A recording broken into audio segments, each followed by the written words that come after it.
I don't like to do the complainy show.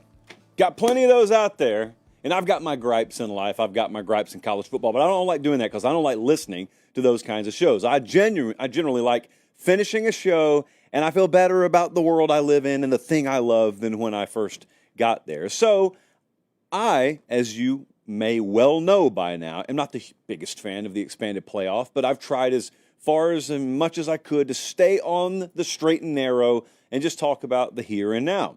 It's a lot of word salad to say I hadn't griped nearly as much as I should. But the one thing that I want to leave you with as we open tonight's show is my main point of contention with this thing is not just how big it is, immunity. My main point of contention is we're in a situation right now, you and I, as we train headlong into conference championship Saturday and Friday, where a Boise State's only two scenarios are either they don't make the playoff or they make the playoff and have a first-round bye. Therein lies every issue. Just at the crux of it, at the very core of it, therein lies every issue I have with this whole thing. We're jam-packed. We're high atop a frigid, icy downtown Nashville, Tennessee. Ironically, my number one gripe with our set is how hot it is in here. Let's just open a window. We're 14 floors up. But we could do it on this Thursday night, December 5th, the year of our Lord 2024, proudly brought to you by Academy Sports and Outdoors. This sounds like paper, but I am willing to etch my college football playoff final prediction in stone tonight, and I'm doing it voluntarily. Management has not passed down an edict where I have to do it, but I'm just going to do it. I reserve the right to change my mind. No, I don't. No, we're going to stand on this one, Jesse and Colin. This is going to be the one time that we go full, not 8, not 9, but 10 toes down, and I'm going to show you what I think the playoff is going to look like, but also I'm going to throw some chaos your way. National Signing Day was yesterday. I do have several thoughts. North Carolina's looking for a new head coach. Bill Belichick's name entered the equation, about 3 hours ago as I'm talking to you live. Or did it? I've got some speculation, and I've got some outright information that I'm going to give you on the show tonight. And huge news, we are nothing if not a show that gives second chances. We are nothing if not a show that adheres to and believes in the principle of forgiveness. And that's what we're issuing Cole Cubelic. He's been quietly suspended from the show for 2 weeks. And you know what? If he wants to explain why he got suspended, he can explain it. It's a HIPAA violation if I explain it, or hippo violation because it's masculine instead of feminine. They're watching us in Albany, New York, Beaufort, South Carolina, Orlando, Florida, Dothan, Alabama. Thank you guys so much. Now, as you see over in the corner here, or if you're listening on podcast, I'm pointing to the corner. It means nothing to you. We have a new set, and I told you guys I have no interest in designing this set. So we kind of left the shelves bare, and I said, you design it for us. Our buddy Preston Battle, who made some helmets for us last time around. Well, we changed the logos and we changed the name of the show, and we got Chuggy, our new mascot there, which I think is one of the greater mascot names and designs in the modern era of mascot designing. He sent us 2 helmets, Helmi, if you will, the plural of helmet. And there they are, right there next to our YouTube thing that YouTube sent us a while back. I appreciate him because he's done this for us free of charge. And all he's asked for is a Chalice of Supremacy, which is on its way as of tonight. And if you don't get it in time for Christmas, that's on Jesse. That's not on me, Preston. I want you to know that. And so we appreciate it. And some others of you have sent stuff. Full disclosure, I'm not in the building every day. So there is a stack of stuff that I have not even opened yet. I'm going to get to it. We're still settling in here. There's a lot going on. Bear with me. All right. That's the least of our worries. That's not a worry. That's a blessing. That's a good thing. And I do appreciate you guys. However, there are some things I don't appreciate, and that's what I want to start the show with tonight. I think there's college football playoff chaos coming. Now, it's not going to be, layer upon layer upon layer of it, because as the committee showed us Tuesday night, they've largely determined that South Carolina's not going to be in this. Miami's not going to be in this. Ole Miss is not going to be in this. There's no reason to wait for Sunday with bated breath. We know they're not. We know Alabama's existence in the playoff is contingent on something, or is it? I'll talk about that in a second. But I decided tonight this is the last show that we're doing before that bracket will be revealed. And so I feel it's only necessary and only right that I call my shot here. So I'm going to do a few things here over the next few minutes. I'm going to show you my bracket. I'm going to show you what I actually think is going to happen. But I'm also going to acknowledge that I have been wrong a time or two in my life, and I could be wrong again. And if I'm wrong, some other ways that this could go are really messed up. Really, when you think about it, depending on your college football worldview, let me put it that way, it could be messed up. So Let me start with what I expect. I already did all the predictions earlier this week. If you missed it, I picked Texas to beat Georgia. I picked Oregon to beat Penn State. I picked Iowa State to beat Arizona State. I picked SMU to beat Clemson. Like, if the ACC championship game goes the way I think it's going to go, a lot of this stuff is rendered moot, and we're largely just seeing who's seeded where. Alabama would be in, SMU would be in, and would be good to go. Now, I didn't tell you this the other night, but I do want to tell you here, I'm actually picking UNLV to beat Boise in the Mountain West Championship game. That changes a lot. They're not favored. Boise's a 3.5-point favorite, so that would be a mild upset, and however that goes is however it goes. But it should stand to reason. I didn't tell you that the other night. I want you to know, based on my predictions, that's how those games would shake out. So here's how I think that bracket would play out. And I know this is a visual thing, and I know if you're listening on podcast and you're like me, you're going to have a tough time visualizing this because I got to see it. So here's the deal. If everything goes the way that I think it's going to go, you've got UNLV against Penn State, because Penn State has just, lost the Big Ten championship game. So the broad strokes here is I think Penn State's going to remain ahead of Notre Dame. There is a lot of talk right now. If Penn State loses the Big Ten championship game, where do they fall? Do they fall to the 5 seed?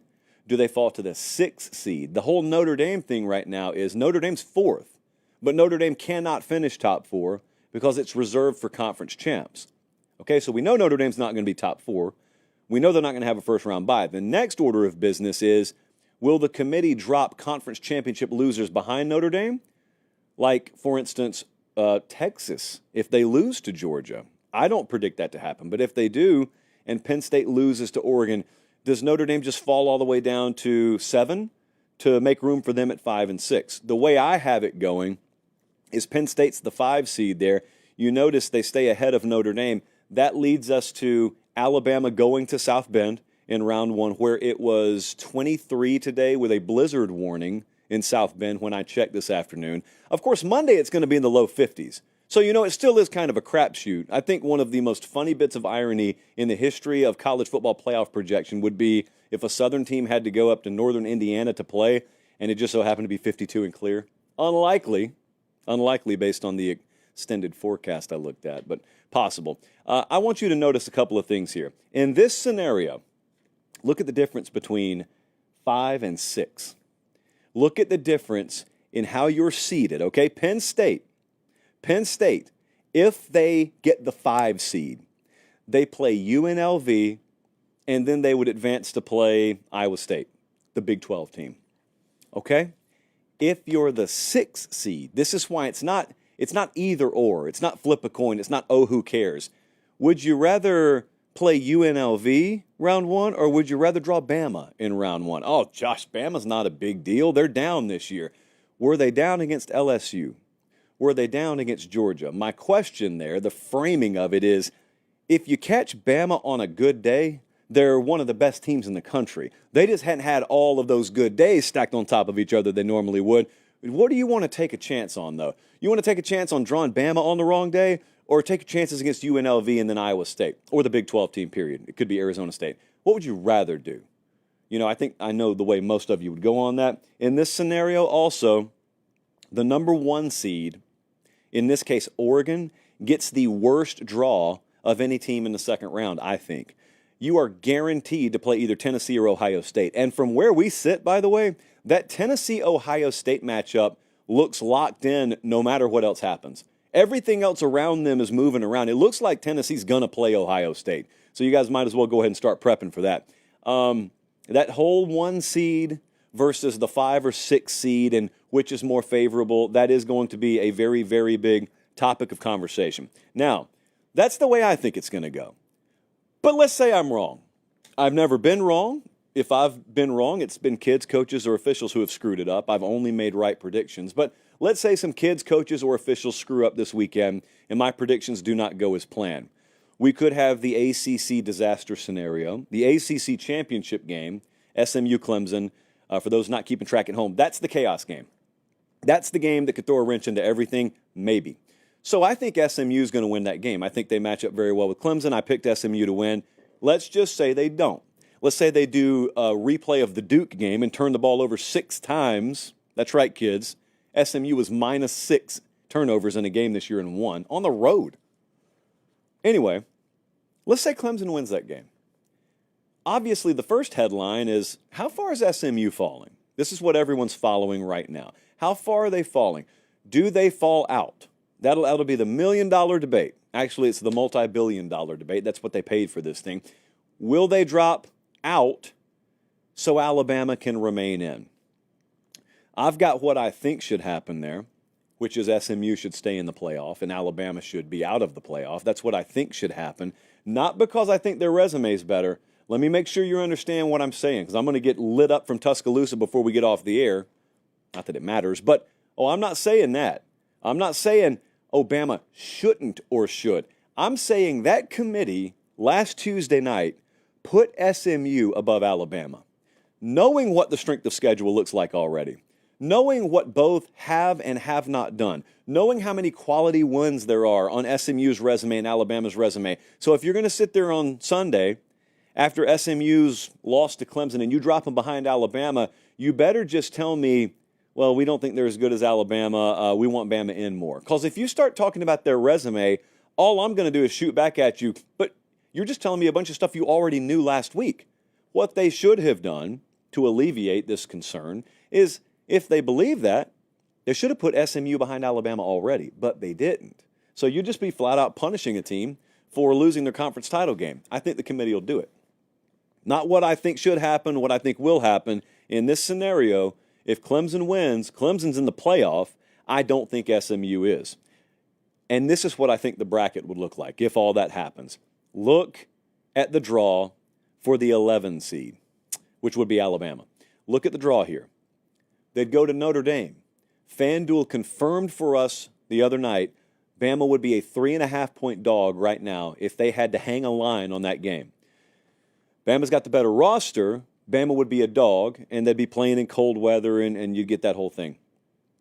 If they win that game, they got Boise the second round. All right, now I want you to compare that draw with what, again, an Oregon has. They're drawing the winner of Ohio State, Tennessee. And by the way, in drawing the winner, they're drawing the hot team. Either one of those teams has beaten the other the week before. So then they're playing Oregon, not in Eugene. They're going to a neutral site, wherever that would be. I just find it very interesting. There's yet another scenario there where who would you rather be in the second round? Would you rather be in Alabama? Would you rather be in Oregon? Alabama had to play one more game. Who knows how that game went in South Bend? Did you get banged up? Did you get injured? But notice also what these rematches are. If you get Oregon and Ohio State in the playoff, you don't get it in the final. You get it in the second round. If you get Georgia, Texas version 3, you don't get it in the semifinal or the final. You get it in the second round. And so what we could have here is you could have Alabama, if they were to pull a mild upset against Notre Dame here, you'd have them playing Boise in the second round, who they would be a double-digit favorite against. I can tell you that now. And meanwhile, you'd have Georgia and or Texas eliminated. You'd have, let's just say, Ohio State and or Oregon already eliminated, and Bama would need to only get past Boise, and you would again very quickly realize how insane the auto bid structure is in this sport. In the playoff, having an auto bid bakes in such incongruency, and I'm going to say it, I'm going to say the word, such unfairness. No, strike it from the record. This is college football. We can't be talking about fairness. I just put Boise as a winner, by the way, in this one, because they are favored over UNLV. I picked UNLV, but whatever. If Boise were to win, I think they'd be the 3 seed. And the 3 seed, remember, we don't reseed this playoff after every round. For some reason, we've locked it in. So, if it's Alabama at Notre Dame in round 1, they are playing for the right to go face Boise. Either one of them win, they'll be a double-digit favorite in round 2. Just interesting. Thirdly, what if all the underdogs just roll? We got a bunch of teams that are 2.5-point dogs this weekend. So all the conference championship games, point spread-wise, are very compacted. They're very tight. So what happens if Georgia does win against Texas? That's not crazy. They've already done it this year. What if Penn State does win against Oregon? They're a 3.5-point dog. Not crazy.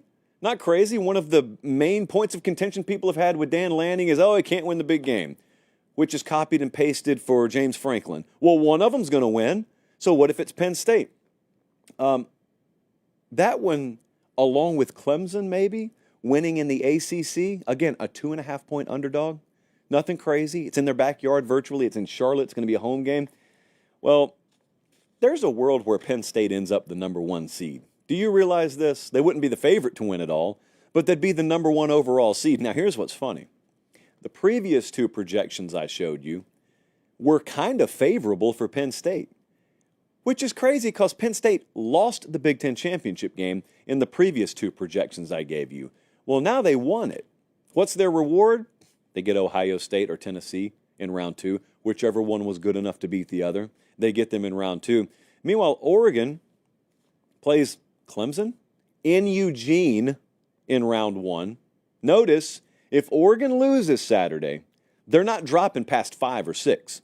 So that means home game in Eugene. Everyone's focused on Notre Dame hosting, Penn State hosting. No, the most lopsided home field situation that could potentially exist in round 1 here is someone having to fly all the way to Eugene, Oregon, and play in Autzen Stadium in the 3rd week in December. That's what you want no part of, because, oh, by the way, you'd also be playing Oregon in Eugene. It's not just you go to Eugene and it's a regional and you just draw some team out of the blue. No, you're playing Oregon up there. Yeah, that'd happen.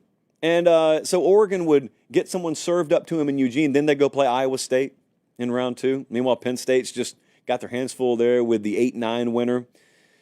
But let's not reseed this thing. By all means, let's hang on to this. Notice Texas, in this scenario, host Alabama in round 1.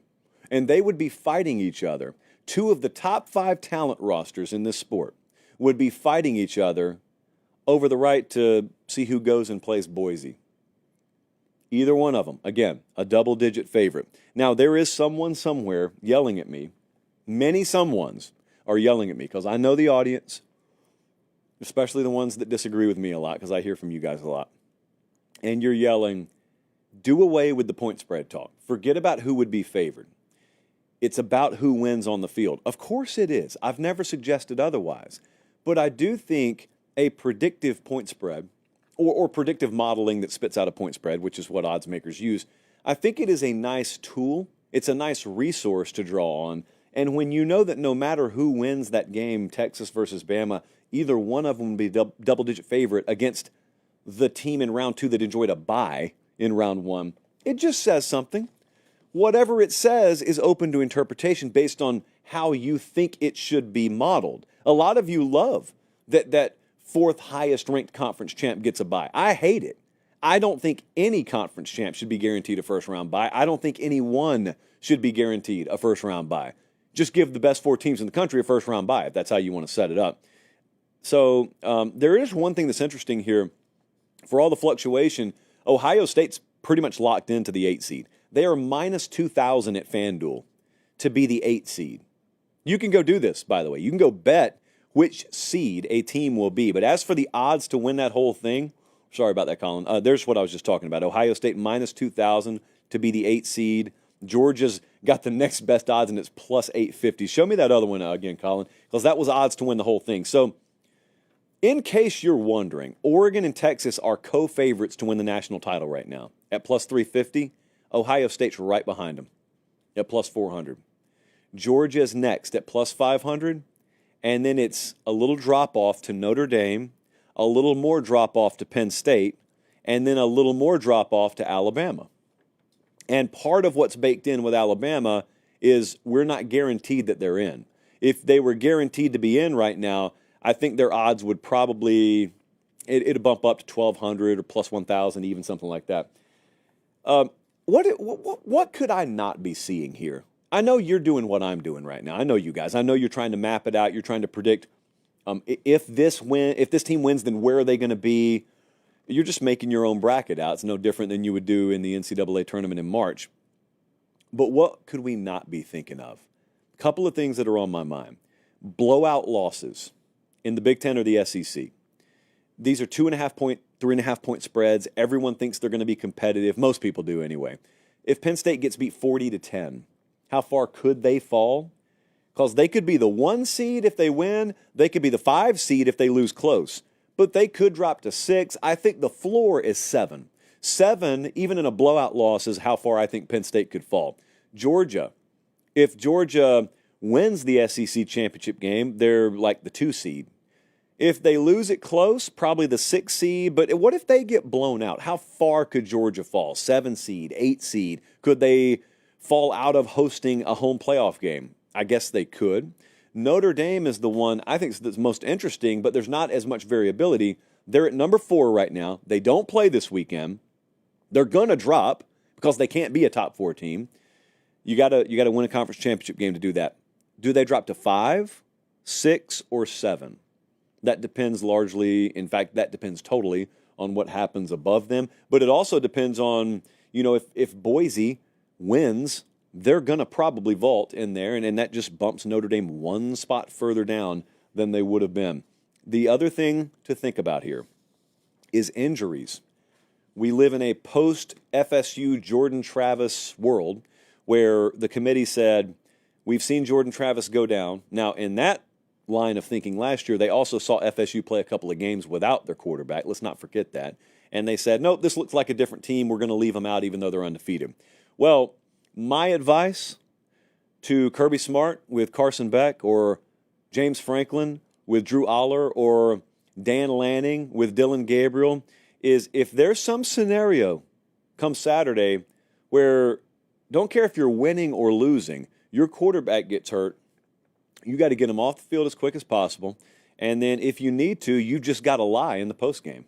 You cannot let on that there's any kind of status update, because you just got to buy yourself 24 hours, and then they've got to seed the playoff the next day. If one of your guys is seriously hurt, it's terrible, but you got to keep that stuff under wraps long enough for that committee to not be able to bake it in. And I know that sounds really messed up. It's because it is, but that's because of precedent that the College Football Playoff Committee decided to set last year. Think about it this way. Jordan Travis goes down. They announced that he's out for the year. What if Mike Norvell would have done nothing different other than say, Jordan's out indefinitely right now, but we project that we may be able to get him back in time for the postseason? What would the committee have done? It would be a lie, but what would the committee have done? We'll never know. We'll never know. But it's worth asking. And it's worth taking into account.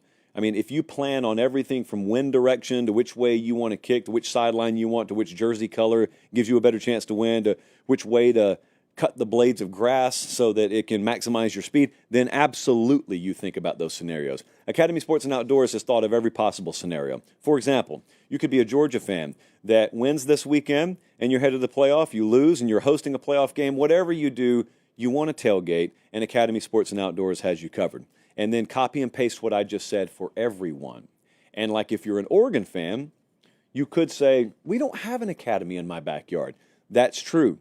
But I know 100% that you have internet because you're watching the show or listening to the show, which means you can go to academy.com. They are our presenting partner. They are the reason the show is free. They're the reason the show exists. And they've been arm in arm with us virtually from the beginning. We appreciate them. And I strongly encourage you, Christmas approaching, but also bowl season, playoff tailgate season approaching. A lot of you are headed to strange lands because the powers that be in this sport could not care less how much you have to travel and how many games you have to buy tickets to. It doesn't really matter. You matter to Academy, at least. So if you're going to put yourself through all that, check out Academy before you do it. This North Carolina coaching search is interesting. So earlier today, a headline comes across the wire that you probably thought was fake, and it was Bill Belichick interested in, linked to, interviewing for the North Carolina head coaching position. And you're thinking, it's not an NFL team in Chapel Hill. That's true. They're talking about the Tar Heels job recently vacated by Mac Brown, involuntarily. Check which is appropriate, Jesse. This is probably not going to happen. So did some digging around on this for you today. I put on the investigative hat. I don't expect Bill Belichick to be the head coach at North Carolina. But I do want you to know that it's pretty muddy over there right now. I say over there because it's pretty parallel with Nashville, so it could be up there or down there for you.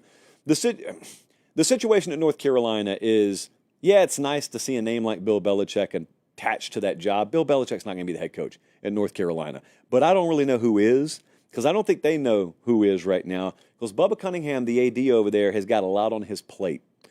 He's got a lot of resistance. You know, here's the plus side of having a guy like Mack Brown around is I love Mack Brown. The downside is a lot of other people love Mack Brown. And so when you get rid of him, there is still a lot of allegiance to Mack Brown.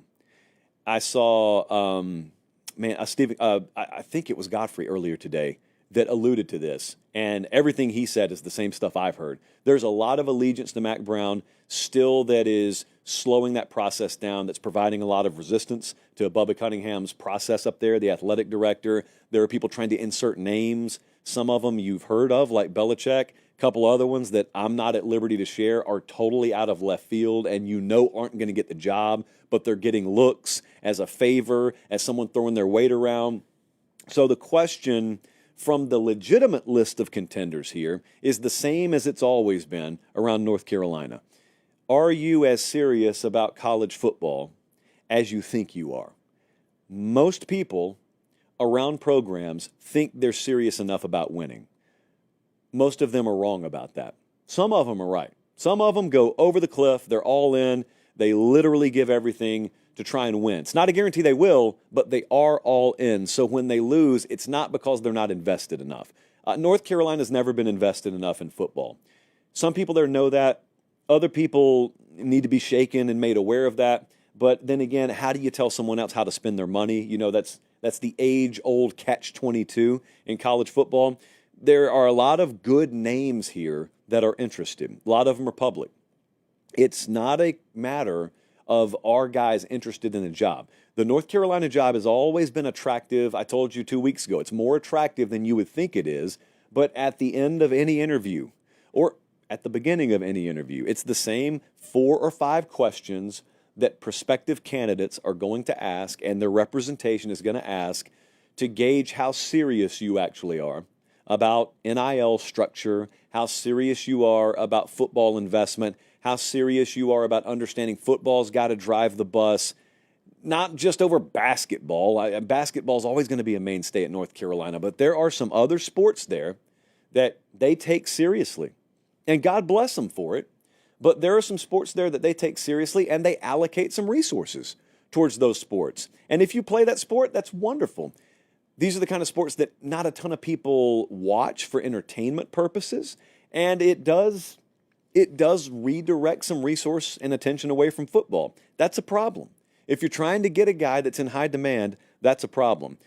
Our friends over at Inside Carolina right now have done a great job. They'll have several updates per day on this. Inside Carolina's one of the monster sites over in the 24/7 Sports Team Network site. And, I mean, they kill it on stuff like this. So they were the ones who reported the Belichick news earlier today. There's a list over there right now. I think Ben Sherman updated this earlier today. Belichick there. John Sumrall from Tulane is absolutely involved in this search. Not that you need it confirmed, but I'll confirm it for you. Glenn Schumann, the defensive coordinator at Georgia, yeah. Jeff Monken, Army head coach, yeah. Freddie Kitchens is there already, I believe. Kane Womack is the defensive coordinator at Alabama right now. Would not surprise me to see him get a look there. And Matt Campbell, the head coach at Iowa State, is very coveted. He should be. He's a really good coach. I think some of those guys, in fact, a lot of those guys, if you listen to that list, are involved in conference championship games. Some Friday, some Saturday. Some of them are going to make the playoff. Are you willing to wait if your guy makes the playoff?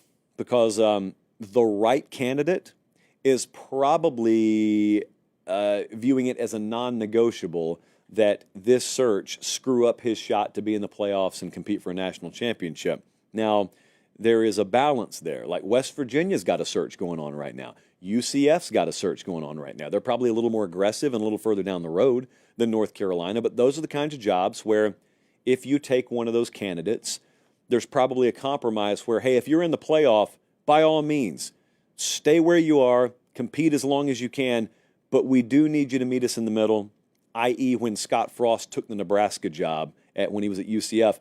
We need you to meet us in the middle, and we need to be able to announce it. and then it's just kind of your swan song, and however far you get in the playoffs, however far you get. But we got the portal open in December 9th. So we've got to have answers. We got to have something to tell people, and we got to have a future to be able to sell them. Some guys are on board with that. Some guys wouldn't be on board with that. So we'll see. 9 days, though, this has gone on with Mack Brown being gone. And you'll notice this is another good point Ben Sherman made. I was reading some of his work earlier today, and he's right about this. North Carolina is a really strong brand. It's a really strong institution. And the way you know that is no major players have left yet. You got guys entering the portal all over the place. And look at North Carolina. There's some good players on that roster. Don't be fooled by the lack of results. There's some good players on that roster, and no one's left yet. And that's not by accident. Like Pat Suttas and the guys behind the scenes over there, they know what they're doing. I feel the same way about North Carolina kind of as I've felt about Florida. Just because you look at them in the moment and you think maybe the head coach isn't the right guy and they're not getting the job done on the field, doesn't mean top to bottom everything about the program is wrong. Both of those programs, I know fairly intimately, are staffed with some really, really good home run hitters, guys and girls who would be in demand at many, many other high-level institutions that are currently winning. And so you have to do a healthy assessment of that if you're going to look to take the job. But also you're looking and you're saying, wow, is the roster getting rated? Oh, wow, they're not running everywhere like an anthill that's been kicked over. They're sticking around. Well, that could bode well for me. Much more to come on this. Quick Trip has fueled the whole new Saturday tour all year. I am leaving for Dallas tomorrow, contingent on the DMV coming through for me in the morning, which is a little side note. Any of you that work in and around the Nashville DMV scene, you hit me up. I would make it very much worth your while. I am calling in one favor a year, and that's the favor I'm calling in, because otherwise my morning is going to be ridiculous tomorrow. That's not Quick Trip's problem. Quick Trip is about solutions. They've been giving out free gas all year. They have been fueling the whole new Saturday tour all year. We're going to be at the Big 12 championship game. I'll head to Dallas tomorrow night. We'll be on the sidelines for this game Saturday. Cotton Bowl folks, the Big 12 folks, they've been great to work with, and I am meeting some of them for the first time in person this weekend. So we're looking forward to this, and we got more to give away over the coming weeks. Trust me, we got more to give away. They're watching us in Sheffield, Alabama, Lubbock, Texas, Chicago, Illinois. We got Cubelic in the on-deck circle, but first, I do want to run through some National Signing Day takeaways. Hey, Jesse, just an audible here. Colin, just an audible.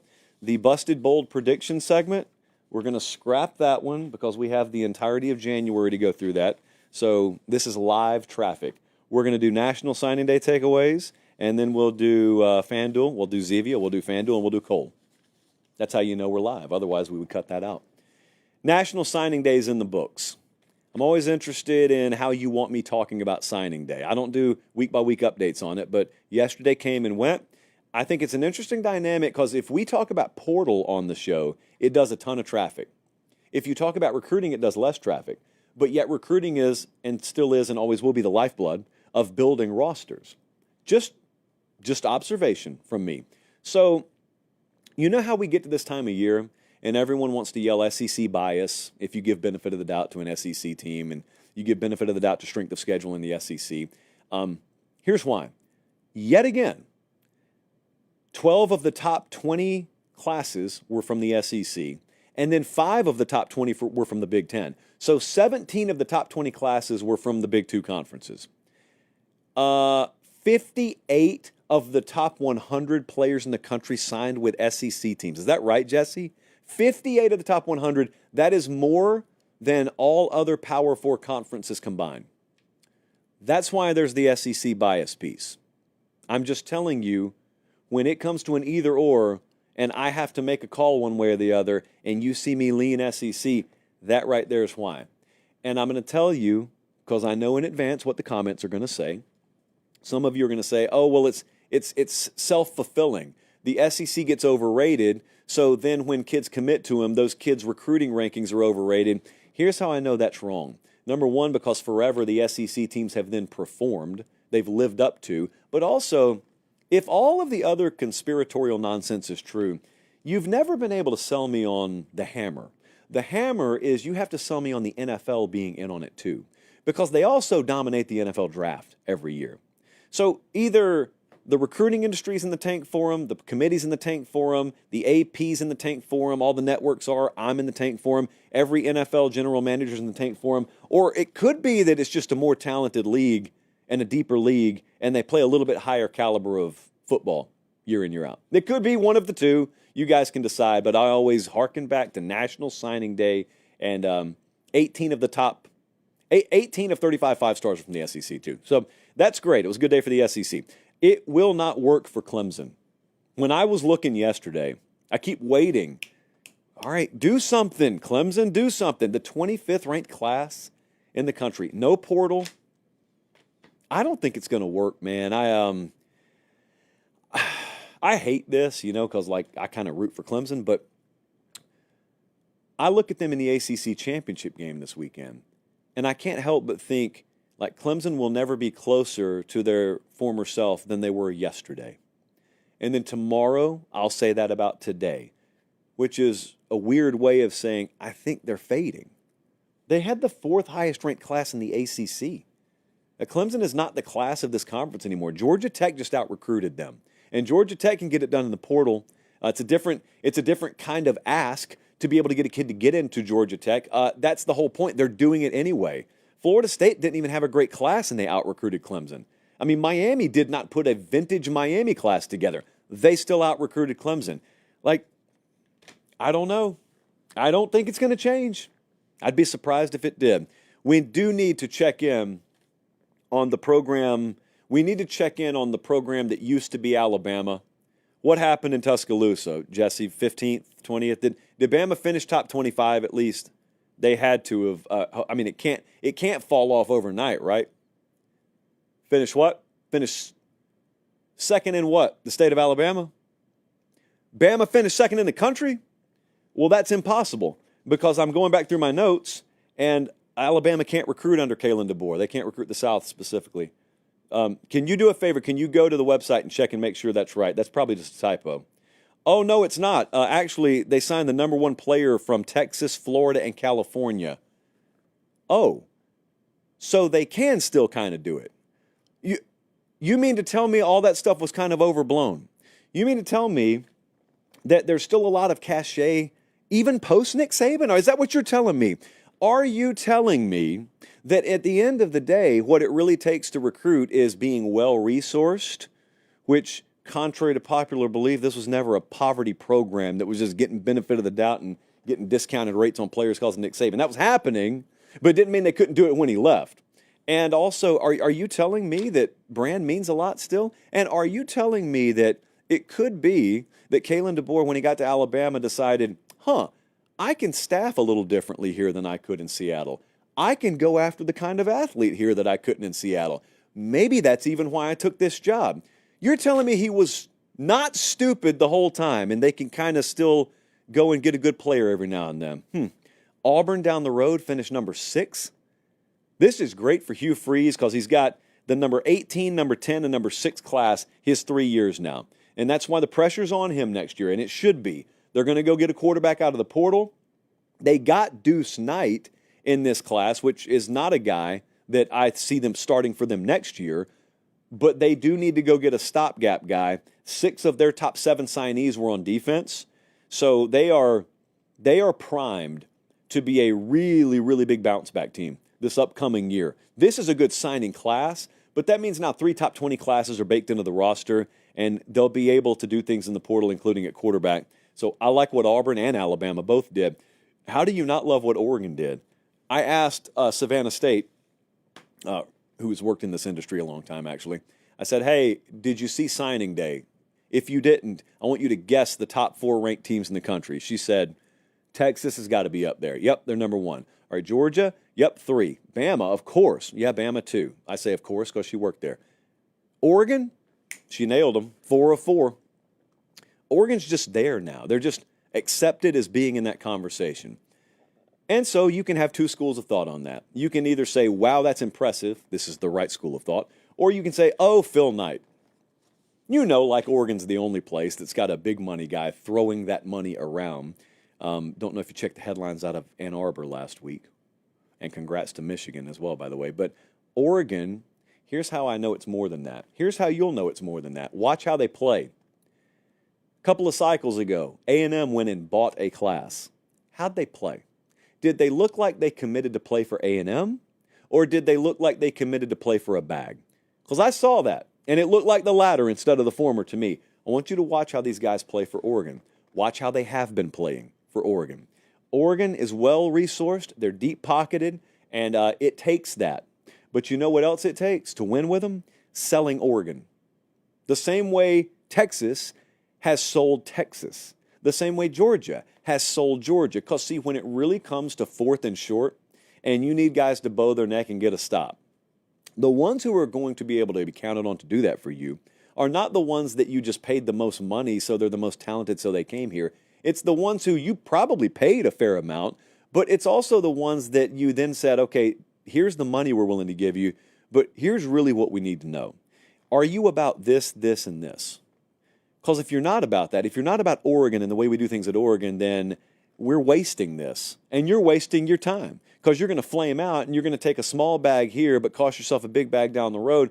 That's how this actually works. It's not just go buy a bunch of top 50 players. It's use your money wisely, but also go find guys that fit Oregon or any of a number of these other classes. Michigan is number 7 right now, and they're still in it for another guy. It's a huge deal. That's a higher finish than I remember them having under Harbaugh. Bryce Underwood, number 1 quarterback in the country, committed the other day. Think about 10 days ago. So 10 days ago, Michigan does not know they're going to get Underwood. 2 weeks ago, whenever that was. They don't know they're going to get Underwood. They think he's going to LSU still. They're a 20-point dog against Ohio State. Things are very bleak. And now they just got their 4th win in a row over Ohio State. They just finished with a top 7 class at least. And things are looking up. Things are looking up. So you just got to keep chopping, man. Got to keep chopping. FSU at 25th. I don't know. I don't know. FSU at 25th. I'll tell you this. Florida ended up being 11th in the country. Miami 14th. Florida State 25th. You're telling me Billy Napier. You're telling me Katie down there, Bree, and Billy Napier. Not necessarily in that order, but not far from it. They locked down the best class in the state of Florida.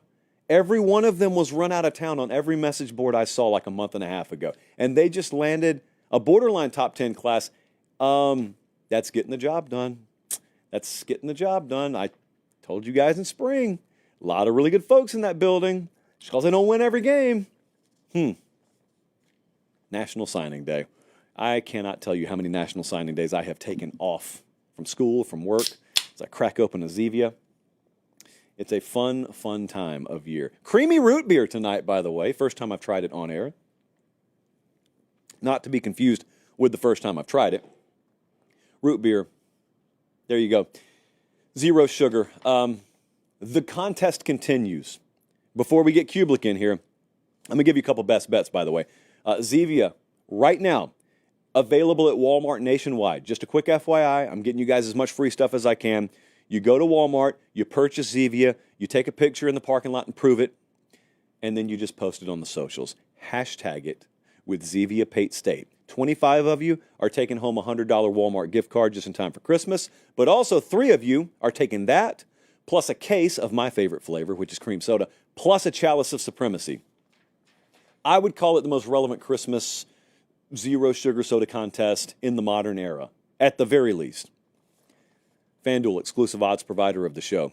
I got 2 best bets I'm about to give you, but before I do, I want to remind you, of course you've got the new sign-ups. You can bet 5 to win 150 in free bonus bets, but there's an interesting wager that you can make on FanDuel right now.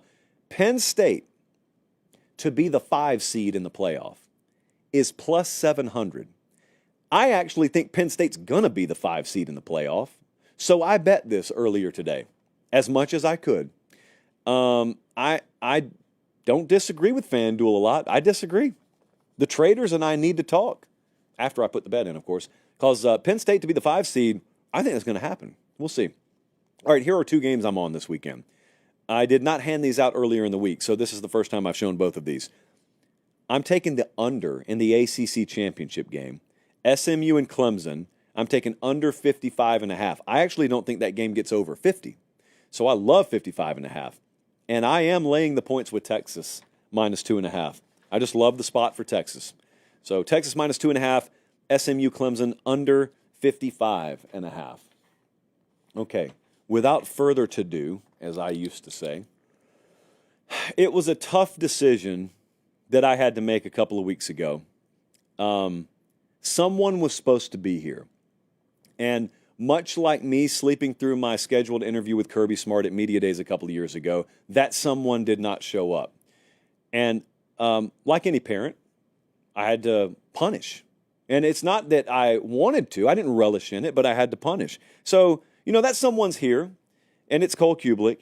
If you want to explain to people why you've been suspended for 2 weeks, I'll let you do it. I don't want to air out your business, and we could just move on with our lives here. But I will give you 30 seconds here. You have the floor. Do you have anything you want to say to all the people you let down? Yeah, I would like to take this time to apologize to absolutely no one for what has happened over the last couple of weeks involving this show. The intrusion on my personal life was unnecessary. The attacks on my character were embarrassing, and you're lucky that I'm back. All right. How about this SEC championship game? Are you going to be on the field for this? Did I hear that you're doing the megacast? You heard correctly. It's going to be fun. I'm excited about it. It's I've done this now. This is the third year in a row that I've done it. So we did TCU Michigan. We did Sugar Bowl last year. So now SEC championship game. Of course, we know what happened Georgia, Texas last time.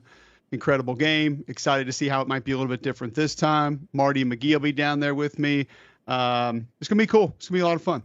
So my feel on this is I like the spot for Texas a lot. I felt like when that first game went down, situationally, the way it played out, it's probably not going to be duplicated. Now, that doesn't mean Georgia couldn't go win by 3 touchdowns the next time they play. It just probably won't look like Georgia starting in plus territory on their drives as much as they did the first time around. But I am so interested with the way Texas was able to run the ball on A&M and just the overall challenge that Sark said I gave this entire organization when we self-assessed a month ago. We know where we want to get. We know what elements we're lacking, and we think we should have those elements. And they've run the ball better. And I actually think it's Georgia probably that has the tougher time running the ball this Saturday. I just like what Texas brings right now more, man. I think they are ready to peak at the right time. I think offensively they need to play at about a 6 level, 1 to 10 scale, because of how complementary defensively they can be. I mean, they can win a game like they did last week. They didn't need to score 20 points, and they won a game. I feel like it's their time. How do you see this? Yeah, I like Texas right now. I think some of this is going to have to do with, and you've seen this happen, we've all seen this happen, Kirby Smart, the master motivator, where he can make his team believe that nobody thinks that they have any chance to win. They come out and they just play like their hair's on fire. I said coming out of that game last time on my show that it felt like Georgia had a point to prove, that they just had a little more expletive about them. And they went out there and they did that. Like they knocked Texas around. They pushed them around. They punched first and punched last in that game. Can that happen again? Can it happen to that extent? I do feel like the Texas confidence should probably be a little bit better. And I'm always intrigued with the second time around. Is it the team that has the confidence from, all right, we beat you. We know we can do this. We beat you last time. Or is it the team that says, well, if we didn't do this, and we can correct those mistakes and approach this from a different angle, we have better opportunity. I don't think Georgia has a lot of success running the football. If they get in 3rd and longs, I think they're in trouble, because I think Colin Simmons, Trey Moore can give the Texas tackles, who have been a bit of a liability in pass protection this year, some real problems. Go back to last week, 2 things happened with the Georgia offense. One, I think Mike Bobo did an incredible job hiding the tight ends and utilizing the tight ends in different ways, whether it was quick throws, whether it was having extra blockers, whether it was check down screens. He used the tight ends extremely well. The other thing that Carson Beck did is he checked the football down. And it sounds like we had our Sunday meeting for Read and React. That was the first thing that I said about the Georgia game. And Roman said, I haven't watched it yet, whatever. And he called me and he's like, man, I'm watching Georgia. He's like, you're exactly right. He goes, I can't believe. He's like, this is the game. He's like, these check downs are the game. There was a 1st and 10 that went for a first down. There were 2 2nd and 10s. There was a 3rd and 10, all with Carson Beck just deciding to get the ball down to the running back and let them go pick up yardage. Part of that was because how Georgia Tech defended it. The other part was him playing within the system. He hadn't turned the ball over in his last 4 games. He went for, I think, 11 interceptions in like a 4-game span in the middle of the season after having none the first few games. So if he plays within the scheme, plays within the system, that offensive line can keep him clean, and they're not in 3rd and 10 and 12s and 3rd and 8s the entire game, Georgia's got a good chance to move the ball offensively. But going back to that other side, the other thing that the Georgia defense did extremely well, Josh, they tackled. They tackled in the open field because Texas got dudes. I mean, they've got thoroughbreds that have real juice when they're in the open field, and Sark knows how to get them in the open field. But the amount of times that a Georgia defender was one-on-one with a Texas receiver or ball carrier out in the perimeter on the flat, and they made that tackle in the last game, that has to happen again if Georgia's going to win this football game. That first time they played, you were talking about what Georgia did physically, which we all saw. Did it surprise you they did that? It doesn't surprise me when Georgia does that to many people. To do it to the degree they did to Texas in Austin or on the moon, that surprised me a little bit. And looking forward, if Georgia wins Saturday, they win Saturday. But if they do it by imposing their will physically a second time on Texas, a team you've seen in person, I've seen them in person, like that, it's just very hard for me to imagine someone doing that to them once, let alone twice. It was a little bit surprising, but then when you watched it and you realized how Georgia made Texas wrong a lot in that game, specifically when Georgia was on defense.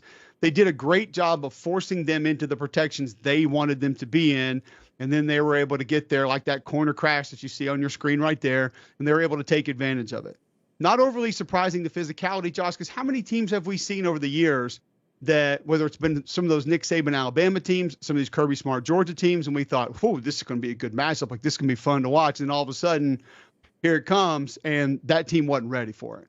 So some of these super physical SEC teams that we've seen over the years, you kind of got to get in there and throw a couple punches with them to really know what it's going to be all about. Now, like you said, they should have an idea this time. Can they counter that, be a little bit more ready, more prepared? We'll see, but I don't think I was super surprised just because the last few Georgia teams, all those Bama teams, some of those LSU teams, like they hit you in a different way.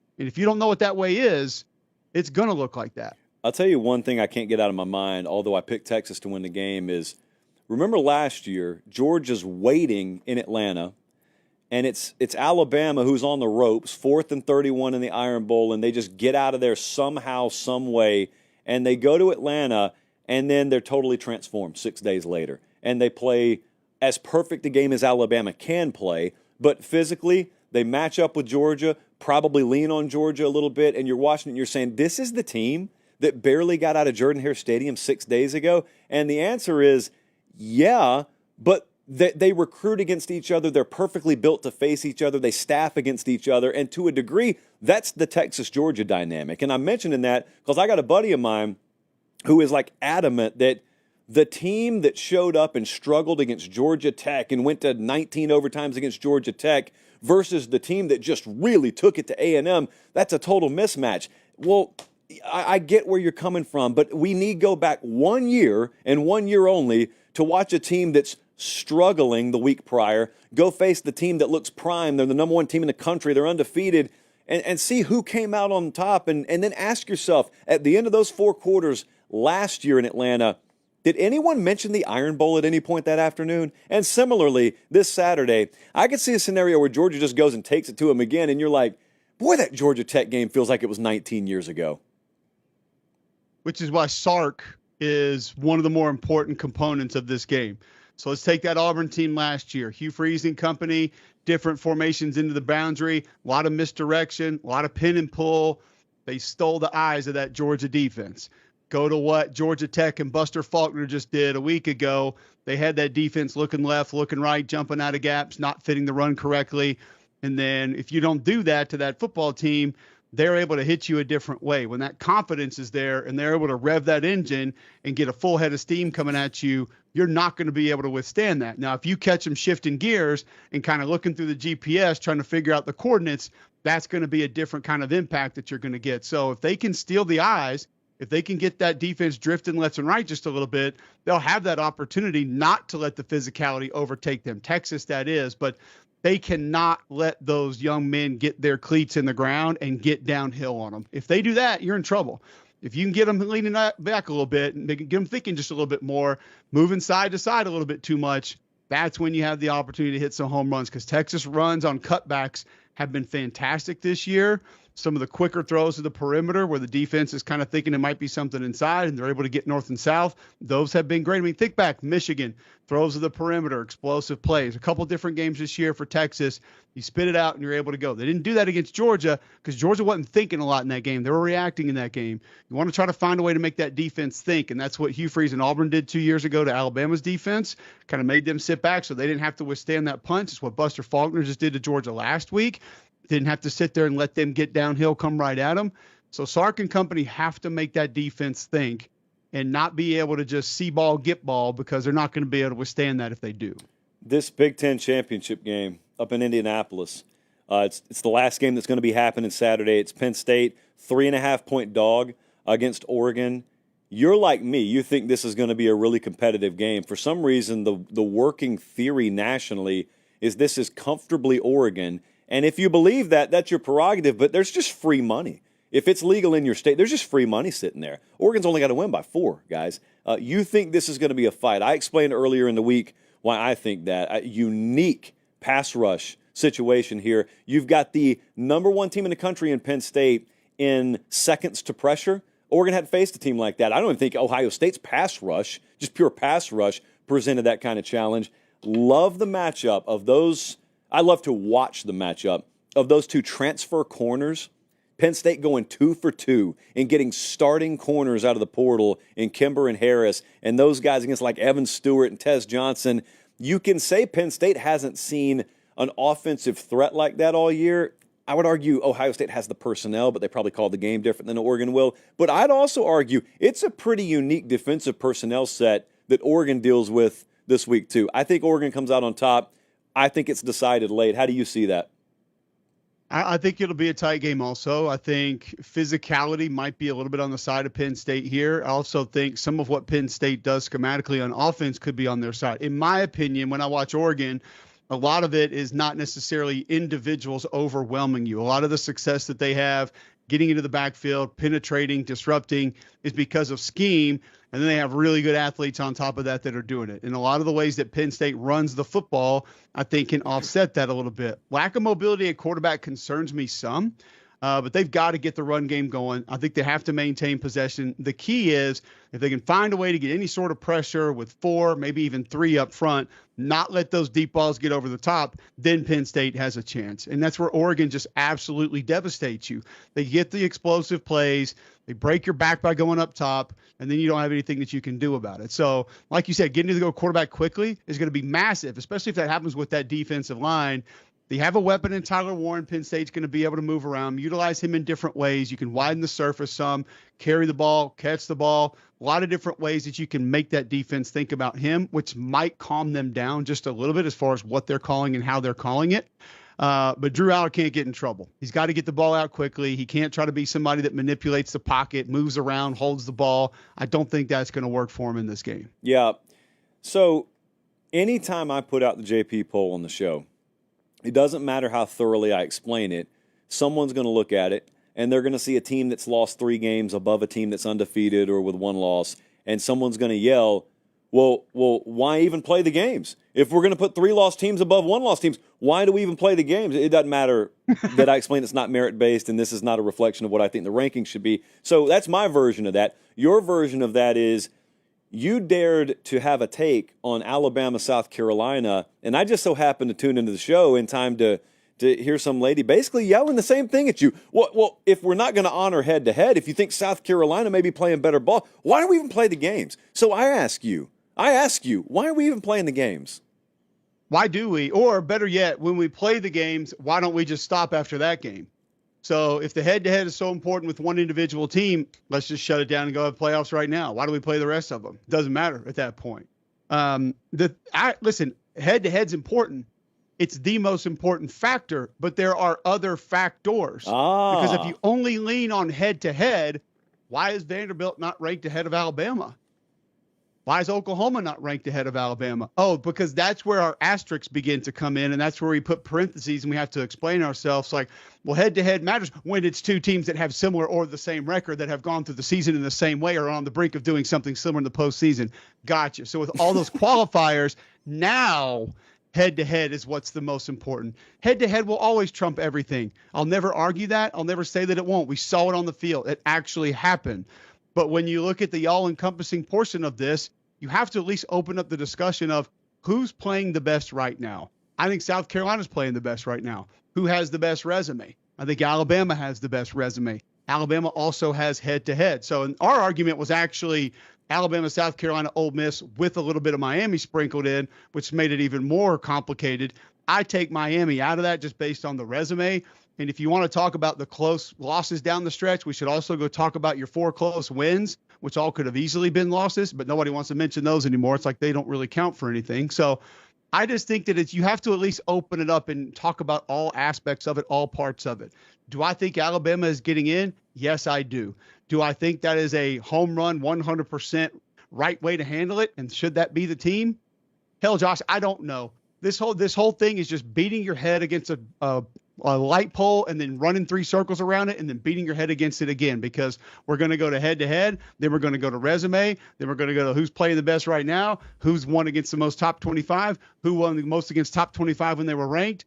Well, those teams aren't in the top 25 now. Where was it? So on and so forth. We could go on for days. It's literally a never-ending discussion, and that's why it's fun, and that's why we love it, because there is no period on that discussion. It doesn't stop. It's a run-on sentence. It just goes and goes and goes, because everything you say, I'll have something to say back, and then everything I say back, you'll also have something in return to say. There is no exclamation point on the end that stops the whole discussion. Yeah. Do you feel like you are fluent enough in both sides of these arguments that you could win either side of the debate on a given topic if I just told you which side to take? Because I feel like I'm well beyond that at this point. I could argue pro 1000%. or against anything. Easily.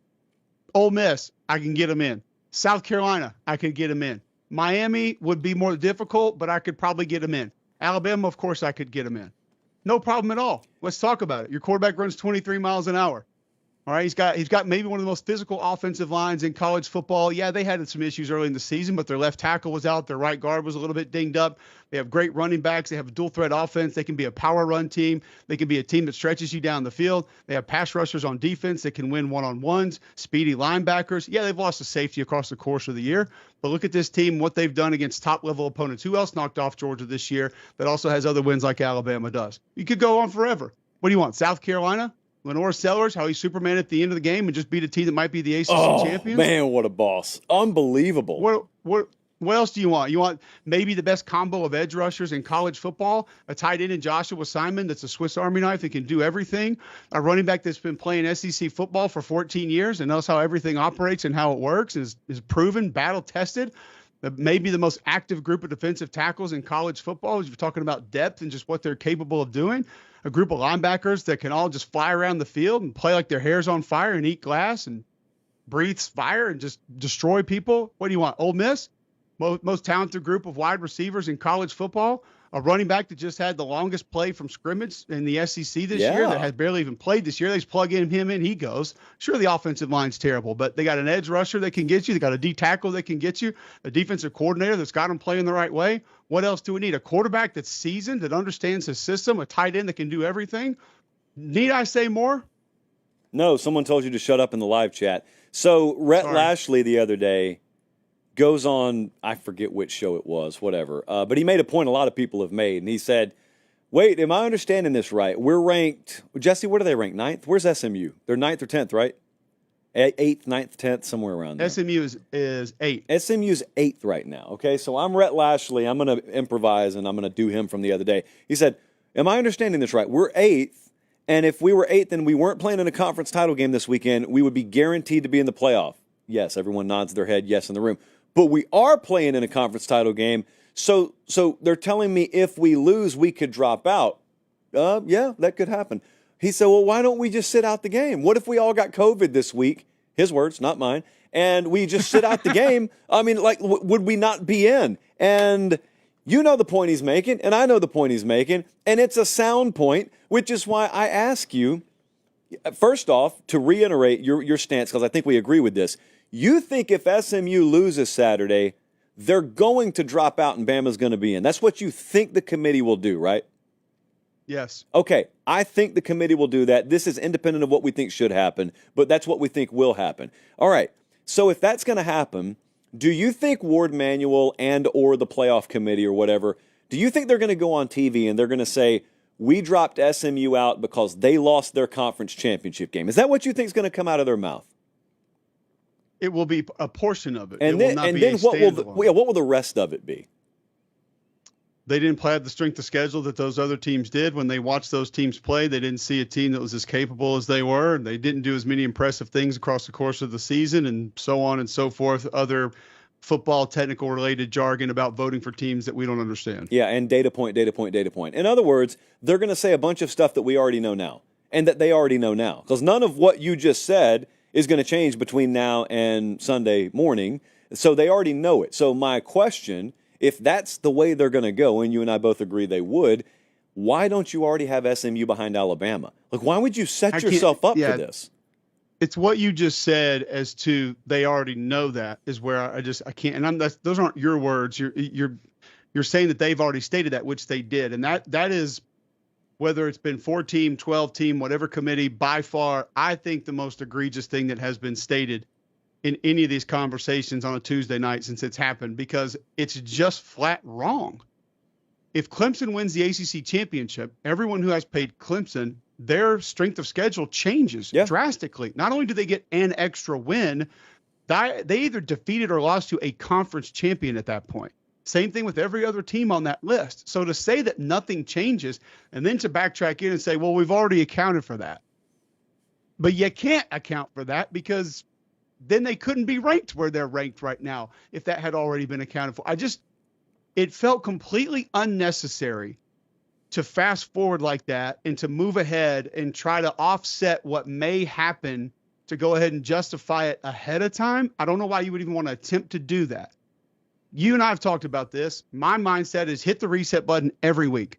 Literally start over from scratch, look at it all again, take whatever data you take, eye test you take, and then go through the schedules again, and then you lay it all out. Because I do think it significantly changes if you're talking about a team that won another game, like this Texas and Georgia situation. So we're not looking at either one of those two teams any differently. Well, we are, because one's probably going to get a bye if they win this game, and one, if they lose this game, is probably not going to. So how can we say that the outcomes of these games don't affect those things? They absolutely do. It's just, and Rhett made a great point on our show when he said, I had not thought about it. Now, we have thought about coaches who's maybe said, do we play our starting quarterback? Do we play our running back that's a little bit dinged up? Our left tackle had tightrope 6 weeks ago. He hadn't gotten all the way back, but he's been playing. Do we need him in this game? Do we just rest him and then get ready for our playoff run? We haven't had a real conversation about a coach saying, why are we playing this game? And it has nothing to do with health. It has to do with, it feels like all we can do is play our way out. Now, you can counter that by saying, well, no, you win and you're in. He would counter that by saying, well, no, we're in now. I'm already in. Yeah. What are we doing? Yeah.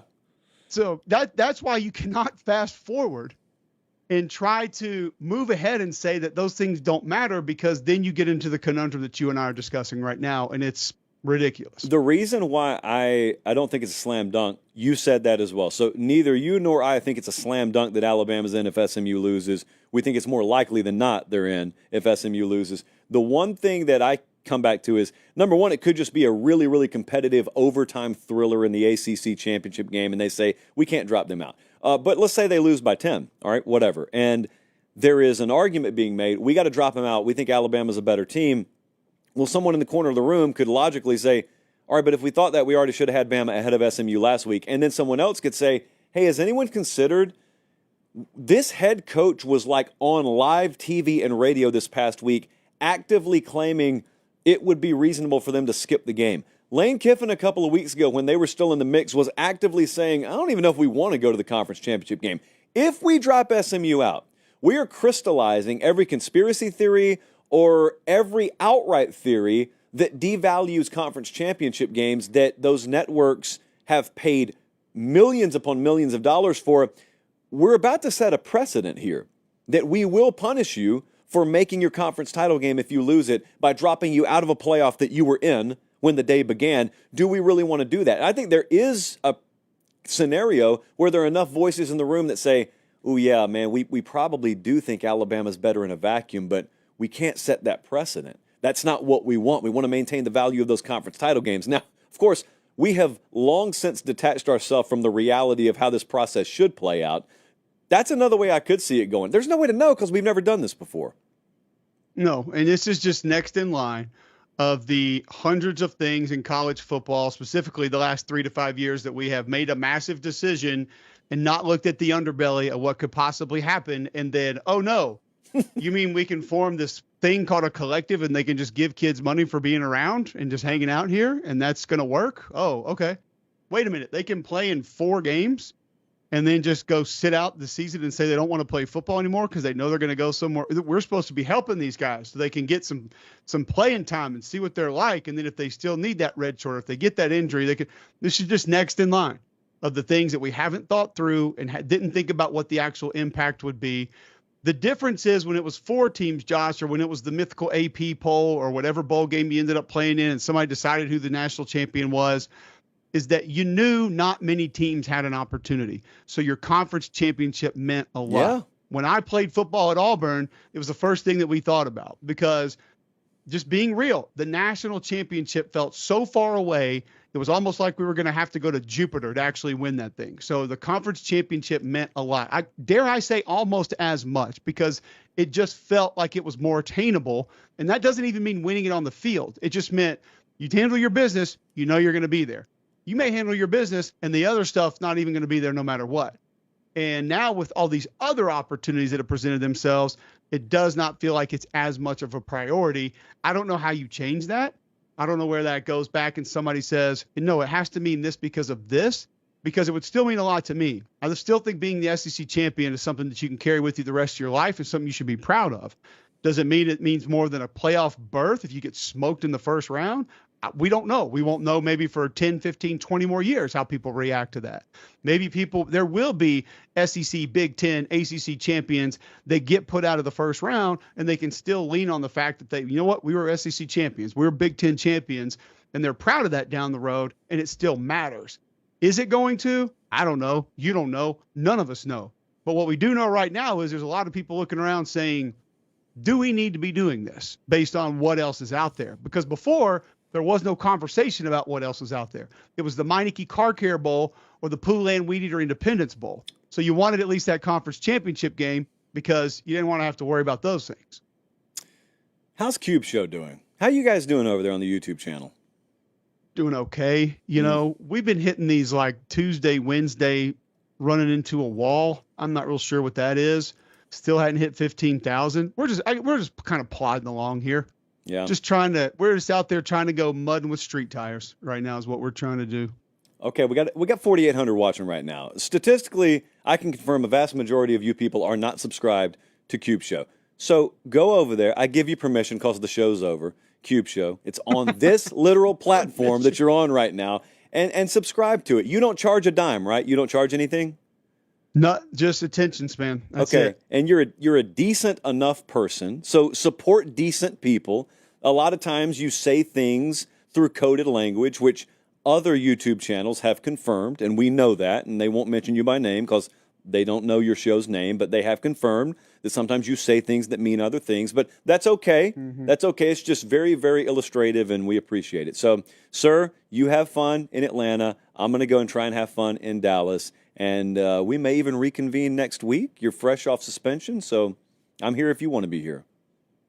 I have thoroughly enjoyed this, so hopefully we'll be back again. But you never know.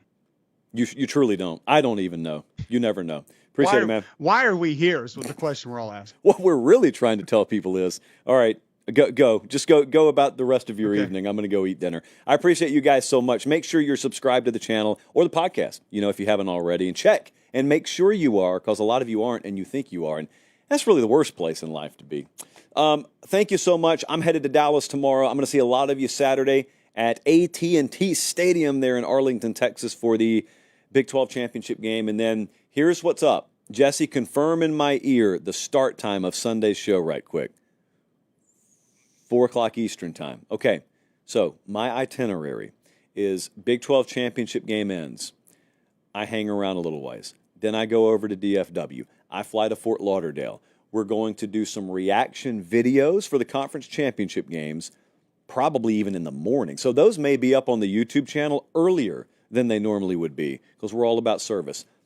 The actual show for Sunday will be full college football playoff reaction. We'll have the brackets out. We'll know the matchups. That is going to air live at 4 Eastern, 3 Central. We'll be down in the Fort Lauderdale studio. I hope we can get an FLO 3, man, because I love that studio. Everyone else loves 1 and 2. I love 3. Anyway, that's not your concern. 4 o'clock Eastern time. We talked to the NFL. We told them they should just move all their games to Monday. They did not listen. So we're going to be on the same time NFL games are on. Sucks for them. It is what it is for us. So I will see you then. Until then, for Director Colin, Producer Jesse, I'm Josh Pate. Great week of shows. Great weekend of games coming up. We'll talk about it all Sunday. Until then, take care and God bless.